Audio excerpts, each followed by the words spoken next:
inspiration for Fried Berry?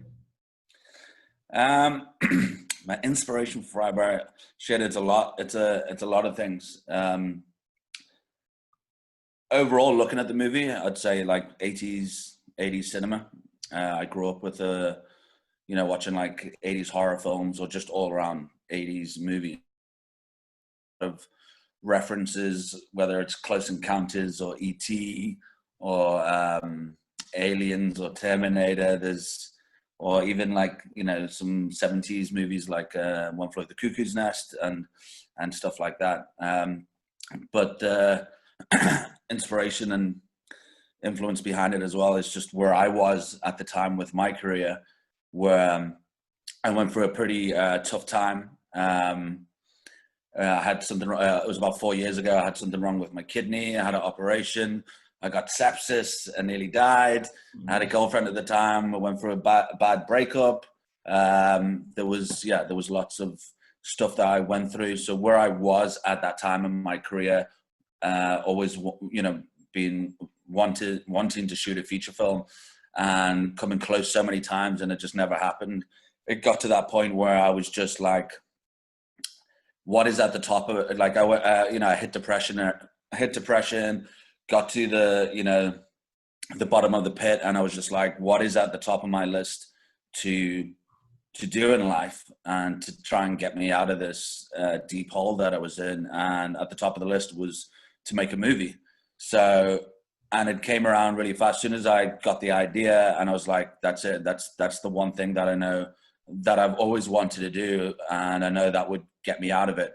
But not only just to shoot a movie, it was to shoot the right movie.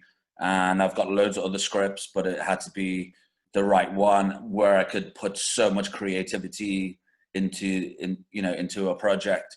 So when I came up with the idea for the feature of Fryberry, I got the idea, wrote a scene breakdown in 3 days, very brief. Barry goes here, Barry does this, Barry does that.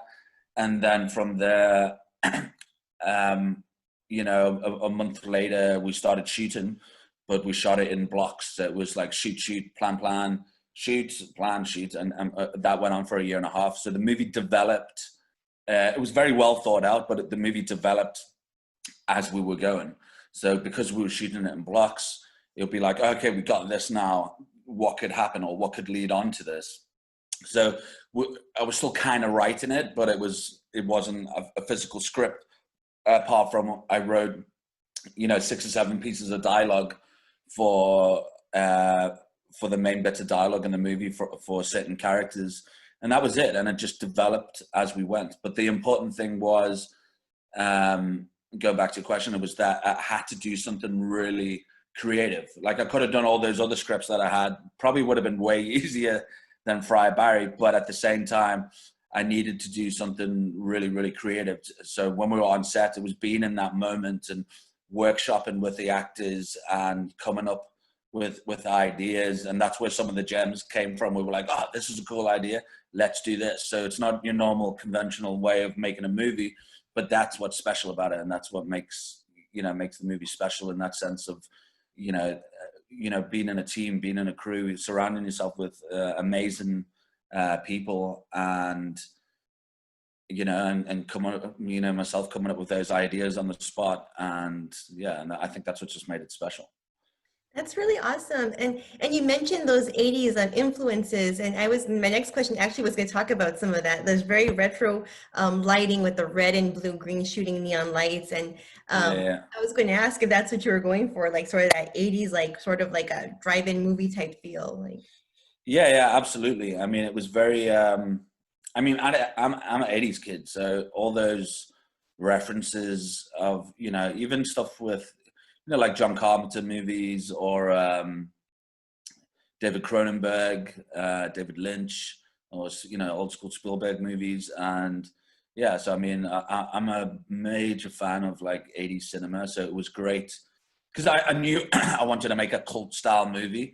And I knew to make that and to have, if it was going to go the way I wanted it to go, to have, if those people become a fan of this movie, it's good to have those those little Easter eggs in there where this is a reference to this and this is a reference to that. So, and you know, it was, like I said, it was still very thought out, even though it was a lot of improv, but it was still workshopped on the day, and you know, and prior of shooting each day.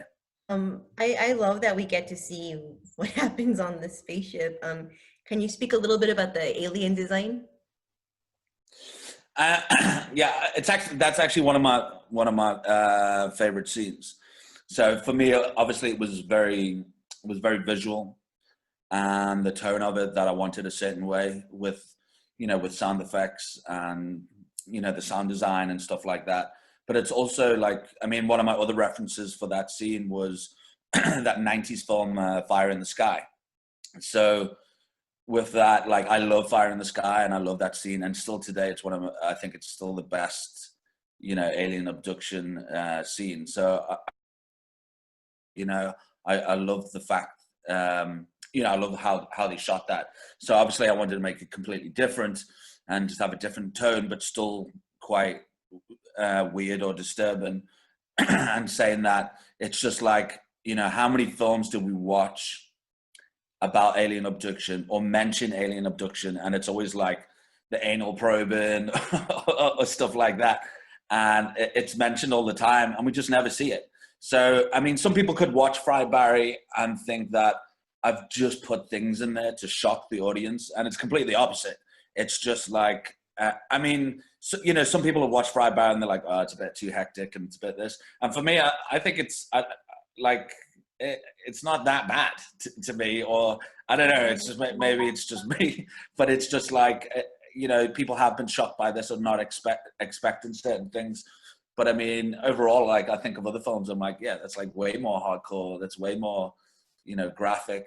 But it's going back to like the experimenting on the alien ship. It's just like, we always hear about it, but we never see it. So I was just like, well, why don't we see it? You know, and it's just to get it, you know, to get in the audience and you know, and see those things. But I mean, yeah, I mean, the film itself, you know, with that scene, it's you know, it's just that's the only basically scene that, you know, we see on the spaceship. So I just wanted to be, you know, stand out and have the, like, even like the machine that comes down that goes into his thingy. I mean, I made that. I bought. I went to like car boot sales and I bought all this like junk and stuff, and I made it out of. I think it's like two bottle openers, you know, like wine bottle openers. There's like two of those mixed with other stuff that I've attached to it and everything. And so I wouldn't say it was animatronics or anything like that, but I like art direction where it comes to, like, you know, making things and stuff like that. And it was just one of those things. It was like, oh, I want to make this thing, and you know, and then we attached it to the jib, so it just comes down, and then with the right light and stuff like that, it just, you know, had that like very like 80s, you know, feel to it with the red lights and stuff like that. Yeah, that was so cool. Like, I was thinking the same thing, like, you never see what happens on the ship, you just kind of hear about it. So that was really neat. Yeah, we went all the way with that. So it's sort of, Fred Bear is sort of a lot of things, right? It's comedy, but it's sci-fi and it's horror. And I would say it's even coming of age in some ways. Were you always intending to kind of cross genres like this? Yeah, well, I mean, that's the thing. It's just like when you're trying to come up with something new and something different. I mean, even the structure for Fry Barry is not your, you know, is not your normal structure. So we need to change things up and we need to make things different. Otherwise, it's just the same recipe for every other movie. You know what I mean? And every movie follows, you know, a certain structure. And you know, I just wanted to try and make it as different as possible, and you know, and to entertain people and just keep people off guard and not, you know, and not know what you know what to expect. So that's the thing. I mean, I wouldn't even call, you know, Fry Barry a horror film. I mean, it has elements of horror, it has elements of sci-fi. I wouldn't even call it a sci-fi film. The only thing that's attached to it is the alien thing. Mhm. So, it's about that character, and it's about, the bastard Barry being abducted, and then this alien tourist who's slowly starting to become more human and more likable than the original Barry. So, and you get to care for him. So, I mean, the people that do watch it and can get through halfway of the movie without being scared off, is that, there's a lot of heart in the movie, and, the heart of the movie is his wife. And that's the thing. There's still a lot of, inner story there, with drugs and, what it can fucking do to your life, and, and how Fry Barry like kind of turns it around, and he's mimicking all those things, and she falls back in love with him. So there's a bit of everything in Fry Barry, to be honest, and a hell of a lot of comedy, and dry comedy and dark humor, and so it's a little bit for everybody. Definitely. I see like there's a lot of like a redemption story for Barry in here in a weird way, even though it's not technically Barry who is redeeming himself. Yeah. I thought the character of Suze was very interesting and important to the story. How did you go about, it seems like every time Barry's in trouble, he's rescued by women. And I thought that was interesting. A woman comes and saves him, and I thought that was so interesting with the way he was, and then with the new Barry, basically. Well, I think every successful guy has a good woman behind them. so I don't think that was. I think it was just the thing that it just fell into place. But it was, and that's why I always say it's the care and the heart of the movie is Suze, is the wife. So it just happens to be that. I mean, the funny thing is when we put everything together, and obviously I watched it again and again. I mean, I didn't even realize that there was so much sex in it the first time I watched it on the big screen. I've seen it a million times, but it was just like, shit, I didn't realize how much sex is in this movie. And that's the thing. It's just it's funny how you watch it with the audience, and then when you watch it with the audience, you kind of like reset and watch it for the first time again, because you're in the presence of everybody. And I mean the film just developed, and we knew when we were making it. I mean, we wrapped Chanel Diego, Susie's character, earlier on, and we thought we weren't going to see her again. And then I was like, no, we have to see her. She's the heart of the movie. She has to come back. So she came back, quite a few times after that, because we realized how important that character was, with the relationship, and how it goes in the end, and how the story, develops, and the character develops as it goes along. And Chanel Diego and Gary Green are fantastic in this film. I think the whole cast is really great. I was reading that you've worked with Gary Green before. So how did you go about for casting for this film? So obviously, I shot the short film in 2017 called Fry Barry, and that was just a 3-minute experimental film. So it actually has kind of no ties to the feature, in a sense that, it's the character. I mean, the short is about a heroin addict that gets abducted by the short is about a heroin addict that's reacting on his latest hit, and he's just in an abandoned building, and it's his highs and lows, and that's it. It's a 3-minute experimental, and that's all it's meant to be. But because that went really successful, I thought, how would I develop that character instead of the film, the short? How would I develop that character into a feature? And then when I got the idea, it just came to me, and I knew it would work. But so obviously Gary was in that movie, and I was like, well, if I'm going to do the feature, he has to play Barry, but it also has to be the right script, the right story, and the right idea to make it work. Because Gary's not a trained actor. He's not a trained actor. He comes from an extra background, but he has a big love for for acting and stuff like that. So because he wasn't trained, I had to work very close to him. But not one cast member in the film auditioned for a role. So all the people that I've worked that was on the film, I've worked with before. I think there was about 8 people maybe that I haven't worked with before. but I've seen their work before and I've wanted to work with them. So I cast everybody in the right, in the right parts that I know that they will be able to do. And it just, again, it just fell into place. Yeah, well, they're I all wanted. really great. Yeah, Yeah. they're just very impressive. I can't wait to see them and other things and kind of look up more of their work.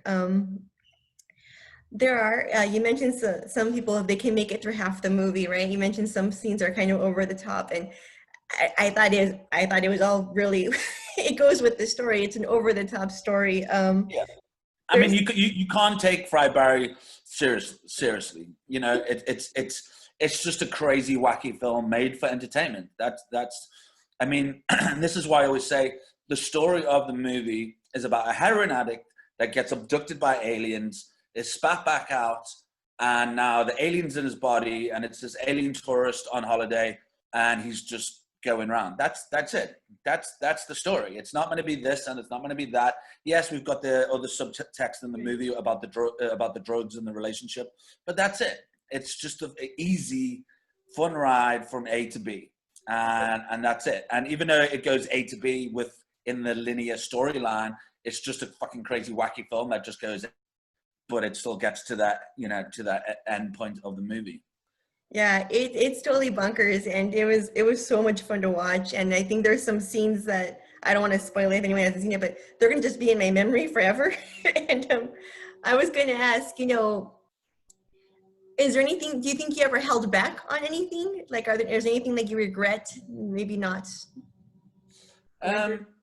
No, not really. No, I mean, I'm just trying to think now if there was. No, I don't think so. I mean, all the ideas that we came up with and everything is, it's in the movie. And, there was, I'm not going to say who, but there was certain people that went, maybe you shouldn't put that in the movie, or like, I mean, okay, I'll tell you one. So my dad's not prude in any way. My dad's like, he watches like fucking, I grew up, with my dad showing me all these horror films and gore films or whatever. So he's not prude in any way. But when I showed him the dick shot in the chip, where he gets probed, my dad's like, take it out, and I'm like, and I was like, yeah, but you don't know the contents of the thing. And he goes, Ryan, if I got abducted by aliens, I'd tell you now I wouldn't have a hard on. And I'm like, I was like, okay, good point.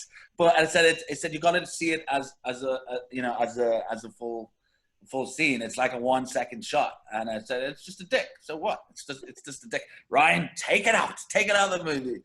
So, but I mean, you know what I mean? It's one of those things where, again, people will either love Fry Barry or hate Fry Barry, and then when my dad watched the movie, he was like, okay, that's cool. I understand.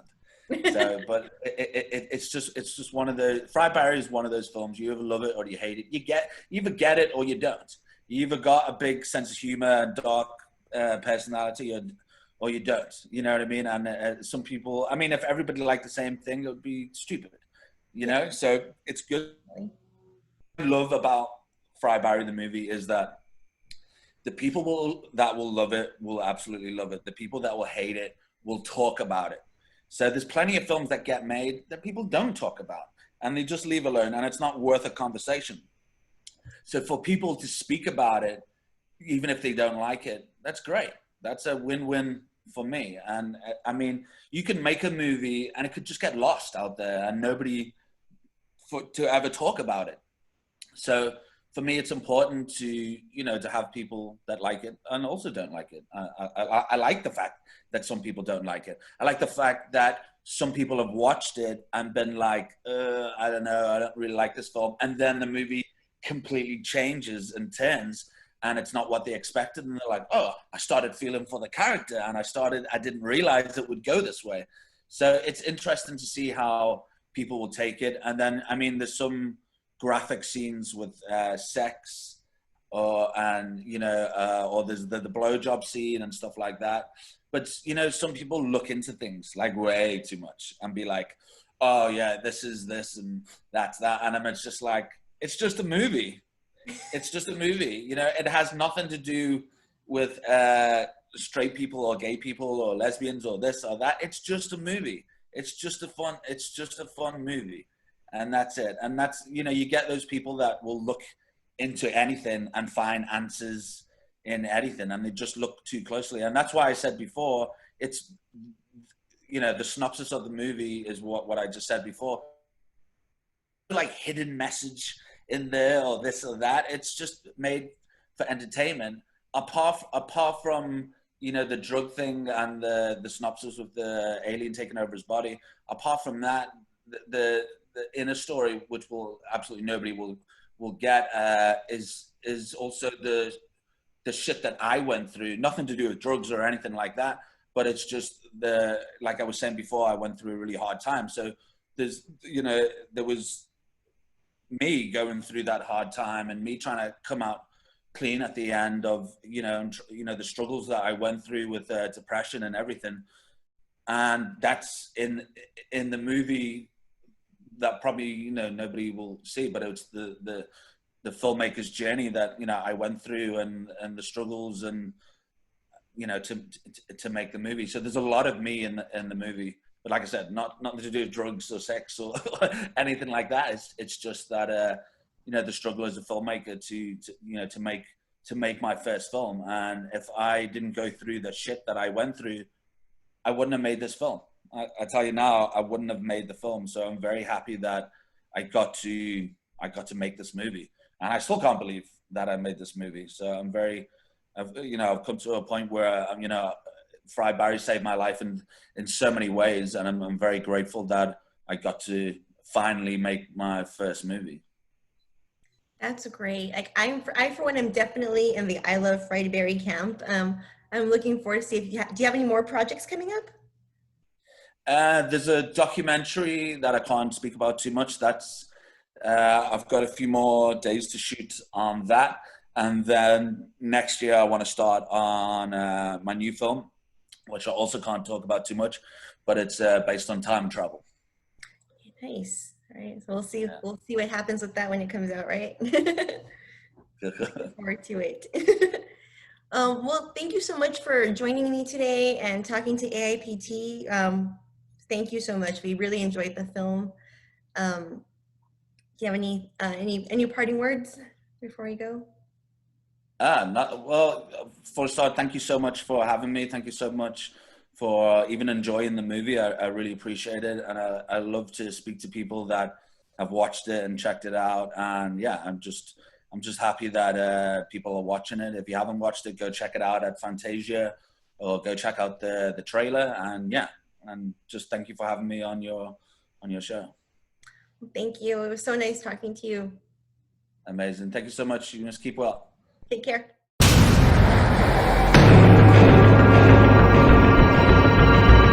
How long have you been married? You know what I like about you, Barry? You don't say much. But you're a good listener. You're absolutely fucking right. You're not the father. You're a useless piece of shit. So what are you doing here, man? How did they catch you? Yeah! You did something bad. You killed someone.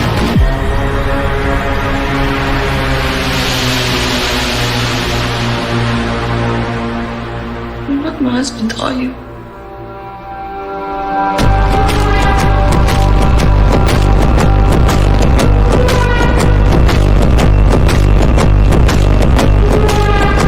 You're on a mission. You're more important than us. You have to save yourself.